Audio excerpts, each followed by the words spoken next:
আর একটা দৃষ্টান্ত তৈরি করতে পারলে দ্বিতীয় কেউ কোনো ধর্ম সম্পর্কে বাজে মন্তব্য করতে পারবে না। কিন্তু আমরা দেখলাম তার বিরুদ্ধে কোনো ব্যবস্থা গ্রহণ করেনি।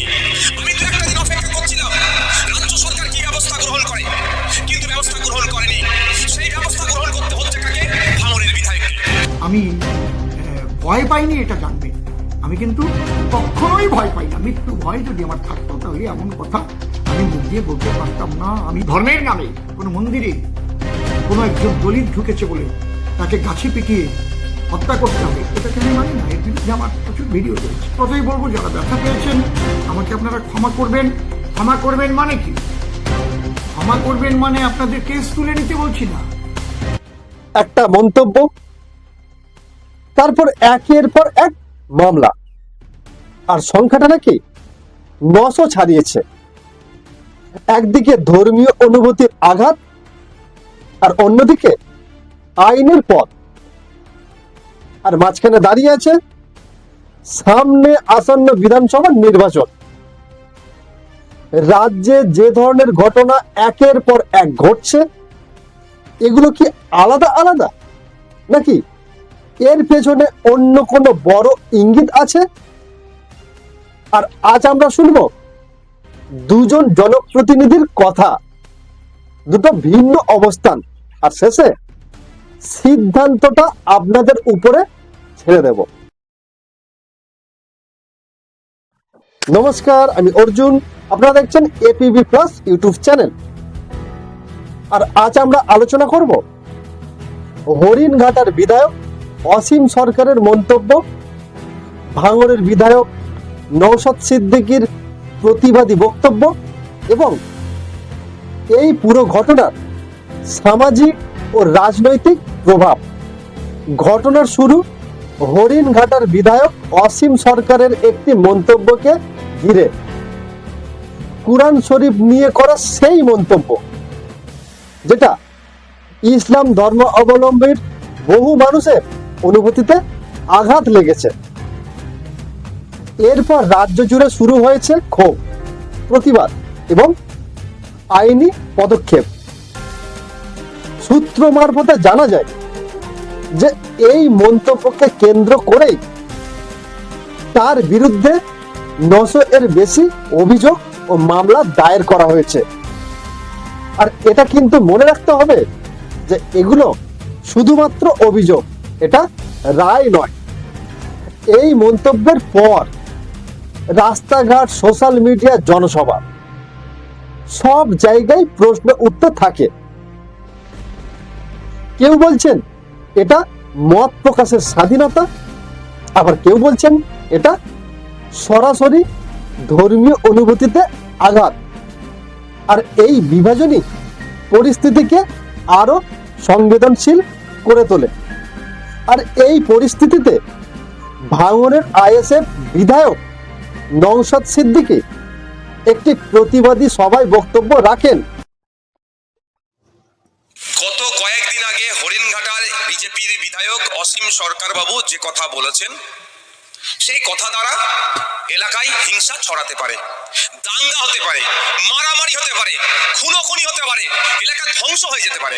মারামারি করে নিজেদের মধ্যে সমাজকে ধ্বংসের দিকে ঠেলে দেওয়ার মতো বক্তব্য দিয়েছে। এতক্ষণ মমতা ব্যানার্জির উচিত ছিল রাজ্যের মুখ্যমন্ত্রী, আমাদের অভিভাবিকা তো উনি, আমার অভিভাবিকাটা মাথায় রাখবেন। আমি ওনার চরম বিরোধী, কিন্তু আমার অভিভাবিকা মানতে আমি বাধ্য।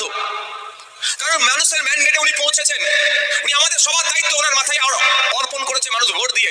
তো একটু জানিয়ে দিতে চাই, শুধু অসীম সরকার নয়, কালকে কেউ যদি হিন্দু ধর্মকে নিয়ে, খ্রিস্টান ধর্মকে নিয়ে, দেবত্ব সম্পদ দেবদেবীকে নিয়ে বা কোনো বিষয়ে যদি এ ধরনের অবাঞ্ছিত মন্তব্য করে, আপনাদের আমি বলে যাই ভাঙড়ের বিধায়ক হিসাবে তার বিরুদ্ধে আমার আইনি লড়াই থাকবে, কলমের লড়াই জারি থাকবে, তাকে ছেড়ে কথা বলবো না। নওশাদ সিদ্দিকী বলেন তিনি ইচ্ছাকৃতভাবে কিছুদিন চুপ ছিলেন, কারণ তিনি দেখতে চেয়েছিলেন যে এই বিষয়ে রাজ্যের মুখ্যমন্ত্রী বা প্রশাসন কোনো ব্যবস্থা গ্রহণ করেন কিনা। তিনি স্পষ্ট করেন যদি কোনো পদক্ষেপ না নেওয়া হয় তাহলে তিনি নিজেই আইনের দ্বারস্থ হবেন, আর তিনি আইনের দ্বারস্থ হয়েওছেন। তারপর তিনি আরো বলেন যে আজ যদি ইসলাম ধর্ম নিয়ে কুরুচিকর মন্তব্য হয়, আগামীকাল যদি অন্য কোনো ধর্ম নিয়ে এমনই মন্তব্য হয়, তাহলে তিনি সেখানেও প্রতিবাদ করবেন।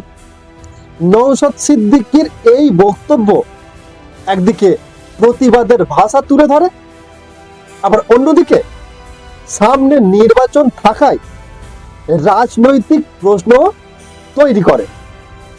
আর এই প্রতিবাদ কি শুধু ধর্মীয় অনুভূতি থেকে, নাকি এর মধ্যে রাজনৈতিক বার্তা রয়েছে? আর এই প্রশ্নগুলোর উত্তর এখনো খোলা দরজায় রাখা আছে। এই বিতর্কের মাঝেই অসীম সরকার একটি ভিডিও বার্তা প্রকাশ করেন। আমি ভয় পাইনি। যে লোকটা ভয় পাবে সে লোকটা এইভাবে সমস্ত ধর্মের ভণ্ডামির বিরুদ্ধে কথা বলতে পারে না, এটা ভাবতে হবে আপনাদের। কিন্তু পশ্চিমবাংলায় প্রচুর আমার ভক্ত রয়েছে। এইবার আমার উপর কোনো আক্রমণ হলে তারা তো ধৈর্যহীন হয়েই যেতে পারে, ধৈর্যচ্যুত হয়ে যেতে পারে। যদি কোনো একটা গণ্ডগোল সৃষ্টি হয়, সেটা আমার জীবনের সবচাইতে দুঃখজনক বলে আমি মনে করি। আল্লাহ মানি, গড মানি, একটা পাওয়ার, সেই পাওয়ারের বিভিন্ন নাম, এটা আমি মানি। নামগুলো আমরা রেখেছি, এটা আমি মানি।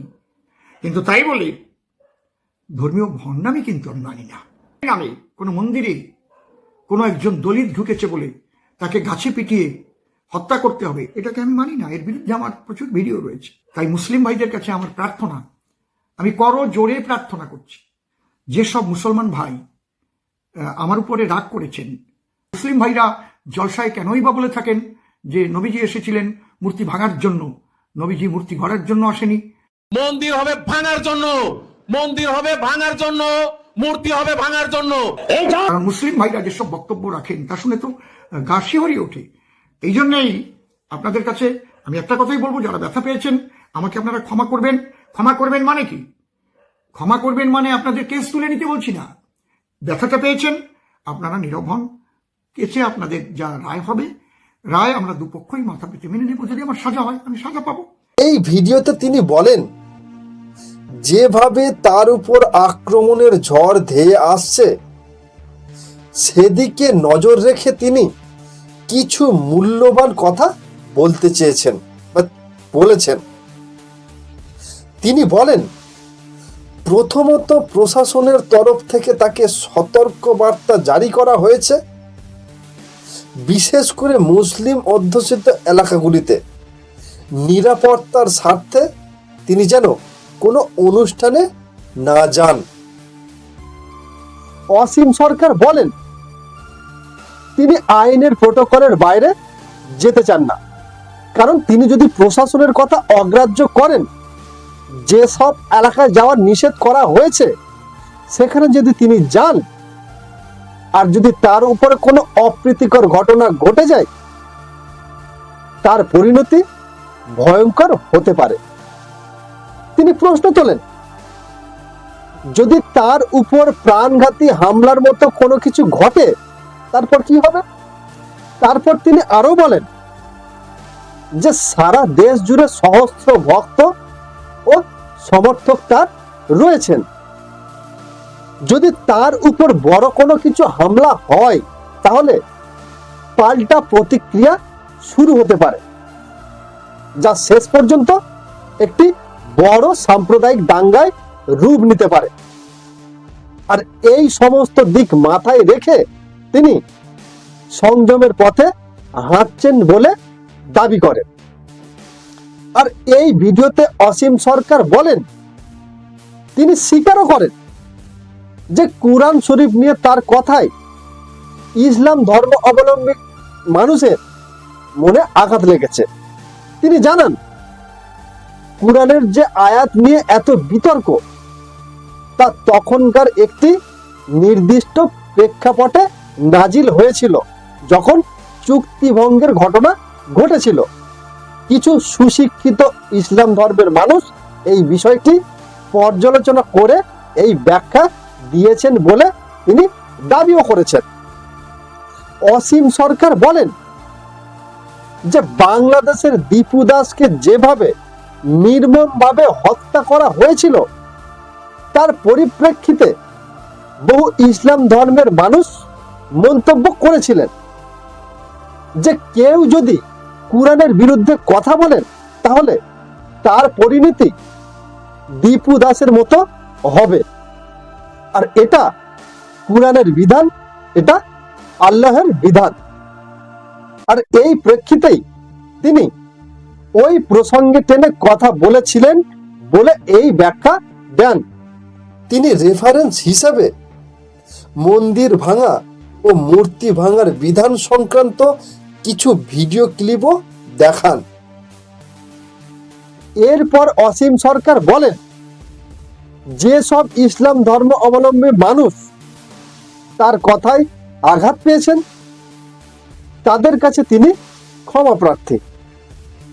তিনি স্পষ্ট করে বলেন যে এই ক্ষমা চাওয়া মানেই তার বিরুদ্ধে যে সমস্ত মামলা করা হয়েছে সেগুলো তুলে নেওয়ার আবেদন নয়। মামলা বিচারাধীন, এখনো রায় বেরোয়নি। তিনি বিচার প্রক্রিয়ার উপর পূর্ণ আস্থা রেখেছেন।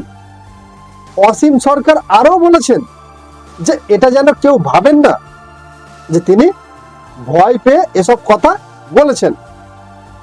তিনি বলেন এই কথাগুলো তিনি অনেক গভীর চিন্তা ভাবনা থেকে বলেছেন যাতে রাজ্যে কোনো বড় সাম্প্রদায়িক কোনো দাঙ্গার দিকে না যায়। আর তিনি তার কবি গানের প্রসঙ্গ টেনে তিনি বলেছেন যে তার গান ও কথায় হিন্দু, মুসলিম, খ্রিস্টান সব সৃষ্টিকর্তার কথাই বলা হয়। অসীম সরকার শেষের দিকে বলেছেন যে তিনি কখনো ধর্মে ধর্মে বিভেদ চান না। তিনি চান সব ধর্মের মানুষ মানুষের সঙ্গে একটা সুন্দর মেলবন্ধনে থাকুক।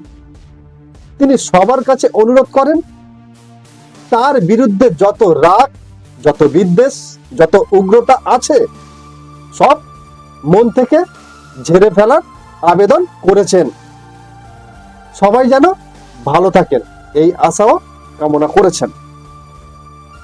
আর এই পুরো ঘটনায় নওশাদ সিদ্দিকীর প্রতিবাদ আছে, অসীম সরকারের ব্যাখ্যা আছে, আর রাজ্য সরকারের সংযমও আছে। কিন্তু সামনে নির্বাচন, আর এই সময়ে প্রতিটা শব্দ, প্রতিটা মন্তব্য রাজ্যের ভবিষ্যৎকে প্রভাবিত করতে পারে। আর শেষ সিদ্ধান্ত আপনাদের। ধর্ম যেন বিভেদের অস্ত্র না হয়, ধর্মে হোক মানুষের মধ্যে সেতু। আর এই কথাগুলো যদি আপনারা উপযুক্ত বলে মনে করেন অবশ্যই ভিডিওটি আপনারা একটু শেয়ার করে অপরকে দেখার সুযোগ করে দেবেন। এবং ভিডিওটি যদি ভালো লাগে একটা লাইক, আপনাদের গুরুত্বপূর্ণ মতামত, এবং চ্যানেলে নতুন হলে চ্যানেলটিকে সাবস্ক্রাইব করে পাশে থাকুন। তো দেখা হচ্ছে পরবর্তী কোনো নতুন ভিডিওতে।